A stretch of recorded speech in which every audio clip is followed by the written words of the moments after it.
Tous les esprits de vos aïeux, de vos ancêtres là, sont des esprits woubi. Leurs esprits sont des esprits bâtards.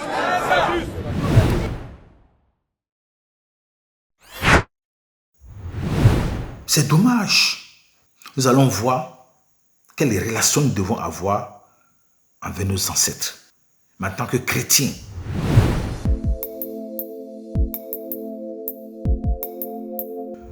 shalom, shalom, peuple de Dieu. Aujourd'hui, nous allons traiter d'un sujet très important. Ces derniers temps, nous constatons un peu un réveil des mouvements traditionnalistes, des mouvements qui ont tendance à faire ramener les hommes à leur tradition, le mouvement kémite. Et par rapport à cela, il nous faut échanger sur l'attitude que doivent avoir les chrétiens vis-à-vis de cette notion de retour aux sources. Nous allons aborder des vidéos, nous allons revenir sur certains points. Mais aujourd'hui, nous allons parler d'un sujet qui parle de la relation entre le chrétien et les ancêtres. Quelle relation doit avoir un chrétien envers ses ancêtres?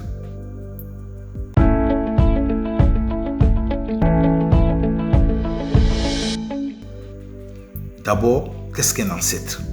Lorsque nous consultons le dictionnaire, il définit l'ancêtre comme un ascendant qui est plus éloigné que nos grands-parents.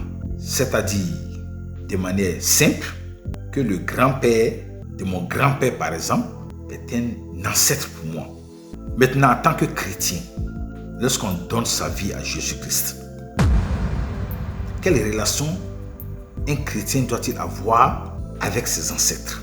Mais d'abord, nous devons savoir, nous avons eu à recevoir des enseignements qui demandent aux chrétiens de couper avec sa tradition, de couper avec ses coutumes, de couper avec ses ancêtres. Une vidéo que j'ai suivie où il y a un pasteur, un homme de Dieu, qui dans sa prédication insultait même les ancêtres. Il maudissait les ancêtres, il insultait ses ancêtres. Cette attitude n'est pas bonne. Nous allons voir quelles relations nous devons avoir avec nos ancêtres. Premièrement, un chrétien ne doit en aucun cas insulter ses ancêtres. Un chrétien ne doit en aucun cas renier ses ancêtres. Il doit plutôt les honorer. Nous devons honorer nos ancêtres. Ne confondez pas honorer et invoquer. Nous n'invoquons pas l'esprit de nos ancêtres en tant que chrétiens. Nous ne prions pas à l'intermédiaire de nos ancêtres en tant que chrétiens. Mais en tant que chrétiens, ce que nous devons faire, nous devons honorer nos ancêtres. Je vais vous donner quelques exemples et vous allez comprendre. Nous devons valoriser et copier les bonnes pratiques de nos ancêtres. Les bons exemples, nous devons les copier et les dupliquer pour les générations futures. Nos ancêtres ont aussi fait de bonnes choses pour le progrès, pour l'évolution de ce monde. Même s'ils n'étaient pas chrétiens, ils ont fait de grandes choses pour l'évolution de ce monde. Et aujourd'hui, en tant que chrétien, on n'a aucun droit de les dénigrer. On n'a aucun droit de les insulter. Nous avons des gens qui ont marqué l'histoire de nos pays. Ils vont rentrer dans l'ancestralité bientôt. Est-ce un péché de les prendre pour exemple? Est-ce un péché de faire allusion à eux? Non, ce n'est pas un péché. Ce n'est pas un péché. C'est dommage. Et cet homme-là a insulté ses ancêtres. Vous voyez, ce qui est marrant, on insulte nos propres ancêtres et on honore l'ancêtre de quelqu'un. Mais ces patriarches de la Bible, Abraham, Isaac, Jacob, ces trois, lorsque la Bible parle de nos pères, il fait allusion à ces trois. On parle d'eux dans nos prédications, de la foi d'Abraham. Abraham qui a sacrifié son fils Isaac. Abraham qui a accepté quitter sa patrie. Abraham qui a fait ci et qui a fait ça. On prêche sur la foi d'Abraham, l'ancêtre de quelqu'un. Mais concernant nous, nos propres ancêtres, nous les insultons, nous les régnons. Et cet homme de Dieu, ce pasteur-là même, a même traité les ancêtres d'homosexuels. C'est ça, Wobi. Et c'est écœurant. Jésus lui-même n'a jamais insulté ses ancêtres. Vous allez comprendre. Allons-y dans la Bible. Dans le livre de Matthieu, chapitre 1, à partir du verset 1. Voyons dans le verset 1 de Matthieu 1. Il est écrit: généalogie de Jésus-Christ, fils de David, fils d'Abraham. Vous voyez, généalogie de Jésus-Christ, fils de David, fils d'Abraham. Et on commence par Abraham. Verset 2. Abraham engendra Isaac. Isaac engendra Jacob. Jacob engendra Juda et ses frères. Juda et ses frères. Point. On ne parle pas des autres frères de Juda. On parle de Juda maintenant. Vous allez comprendre pourquoi on parle de Juda. On dit Juda engendra Tamar. Et ainsi de suite. Jusqu'à arriver au verset 16. Le verset 16 dit: Jacob engendra Joseph, l'époux de Marie, de laquelle est né Jésus, qui est appelé Christ. Qui est appelé Christ. Donc, on dit, voici la généalogie de Jésus. Abraham engendra Isaac. Isaac engendra Jacob. Jacob engendra Juda et ses frères. Pourquoi on a pris la lignée de Juda et on a continué jusqu'à venir au verset 16, dit Jacob encore, c'est pas le même Jacob. Vous voyez que au verset 16, on dit Jacob engendra Joseph, qui est le fiancé de Marie. Ce n'est pas le Joseph qui est parti en Égypte, non. Ce n'est pas le Jacob qui est le fils d'Isaac, non. Mais ils ont pris leur nom parce que c'est Jacob et c'est Joseph qui est parti en Égypte. Étaient tellement des ancêtres qui ont marqué leur histoire, qui ont fait des choses positives, que les descendants ont même pris leur nom pour donner à leurs enfants. C'est pour vous dire que Jésus lui-même est issu d'une lignée. C'est pourquoi on appelle Jésus le lion de la tribu de Juda. Le lion de la lignée de Juda. Alléluia. Donc chacun a des ancêtres. Jésus lui-même, que nous adorons, est issu d'une lignée sur le plan humain. Il est issu d'une lignée ancestrale. Mais Jésus n'a jamais insulté ses pères dans la chair. Il n'a jamais insulté Abraham. Il n'a jamais insulté Isaac. Il n'a jamais insulté Jacob.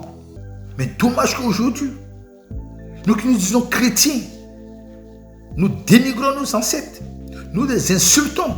Non, arrêtons cela. On n'invoque pas un ancêtre dans la prière. Non.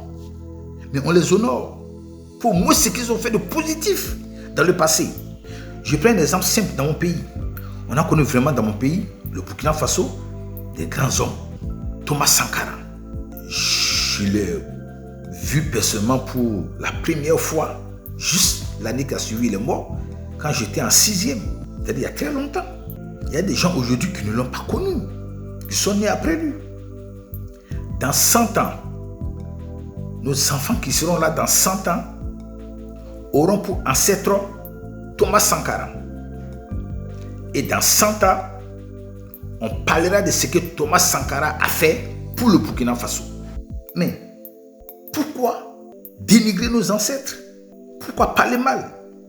Dans d'autres pays, Kwame Nkrumah, tous ces grands hommes politiques qui ont lutté pour l'indépendance de nos pays africains, dans 100 ans, 200 ans, 300 ans, on parlera d'eux. Ce sont nos ancêtres.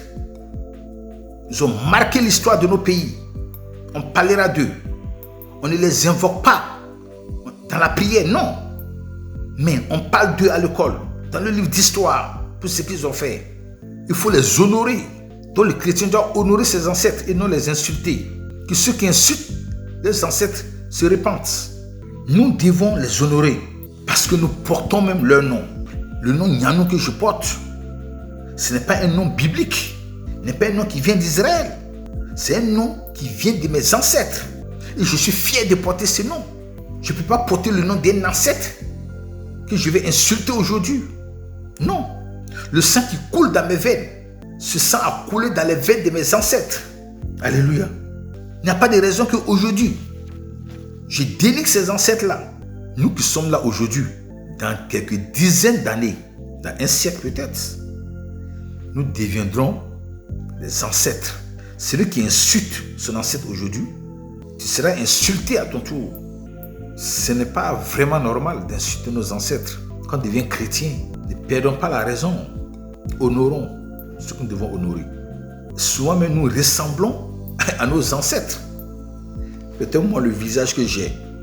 Si on fouille dans la lignée derrière moi, peut-être que j'ai le visage physique, la ressemblance. Je ressemble peut-être à un de mes ancêtres. La preuve en est que j'ai un neveu qui ressemble très parfaitement à mon père qui n'est plus.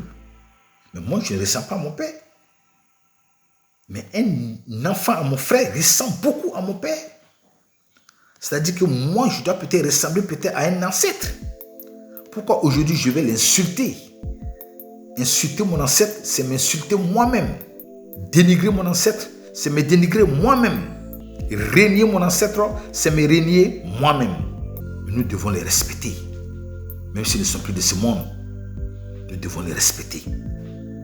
Parce que demain, nous aussi, nous serons des ancêtres. Et pour tout le bien que nous sommes en train de faire, les enfants de nos enfants parleront de nous. Nous prendrons comme des exemples. Mon père, je parle de mon père à mes enfants.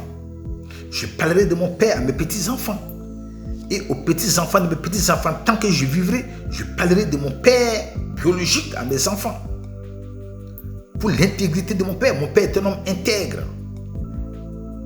Mon père avait des qualités que j'appréciais beaucoup. Et ces qualités-là, je les calque. Et je parlerai de ces qualités aux enfants de mes enfants. Pour que ces enfants puissent honorer mon père. Même s'ils deviennent des hommes de Dieu, qu'ils puissent honorer leur arrière-grand-père, leur ancêtre. Il ne faut pas les insulter, il ne faut pas les maudire. Parce que je donne les chrétiens, on se croit tout permis. Non. Donc, chers frères et sœurs, chers chrétiens, vous qui jusqu'à présent avez insulté, déshonoré, maudit même vos ancêtres, il faut vous repentir. Il faut vous repentir. Ce n'est pas sérieux. Ce n'est pas sérieux. Et Dieu nous bénira au nom de Jésus. Voici ce que je voulais partager avec vous dans cette vidéo. Pour les prochaines vidéos, nous allons voir pourquoi nous ne devons pas invoquer nos ancêtres. On les honore, mais on ne doit pas les invoquer. On ne doit pas invoquer leur esprit. Non, un chrétien ne doit pas le faire. On les respecte pour ce qu'ils ont fait dans le passé, mais on ne doit pas les invoquer comme intermédiaires entre Dieu et nous. Non. Dans les prochaines vidéos, nous allons revenir sur pourquoi nous ne devons pas le faire. Et Dieu nous bénira au nom de Jésus. Voici ce que j'avais à partager avec vous. Soyez bénis. Amen.